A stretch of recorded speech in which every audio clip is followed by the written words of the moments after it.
Hi friends, ఇంట్లోనే గరం మసాలా నేను ఎలా తయారు చేస్తారో చూడండి. వెజ్ నాన్ వెజ్ దేంట్లో అయినా బాగుంటుంది. ఫస్ట్ 1 కప్పు ధనియాలు, 1/2 కప్పు దాల్చిన చెక్క, 1/2 కప్పు కంటే తక్కువ లవంగాలు, సేమ్ 1/2 కప్పు కంటే తక్కువ గసగసాలు, 1/2 కప్పు జీలకర్ర, 10 గ్రాముల యాలకులు, 1/2 కప్పు కంటే తక్కువ మిరియాలు, బిర్యానీ ఆకులు కొన్ని కట్ చేశాను, 1/2 కప్పు కంటే తక్కువ మెంతులు వేసుకొని మంచిగా వేగనివ్వాలి.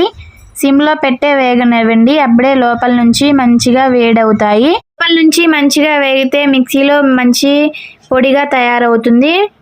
ఈ విధంగా పట్టుకుంటే వేడిగా ఉండాలి. మిక్సీలో జార్లో వేసుకొని మిక్సీ పట్టుకున్నాను. ఒక గాజు జార్లో స్టోర్ చేసుకోండి. ఈ పొడి 6 నెలల పాటు మంచిగా నిల్వ ఉంటుంది. మీరు స్టోర్ చేసుకునే దాన్ని బట్టి ఉంటుంది. నా వీడియోలు ముందే మీకు రావాలంటే ఇప్పుడే లైక్ చేయండి, షేర్ చేయండి, సబ్స్క్రైబ్ చేసుకోండి. ఈ వీడియో మీకు నచ్చిందని అనుకుంటున్నాను. నెక్స్ట్ వీడియోలో కలుసుకుందాం. Thank you for watching.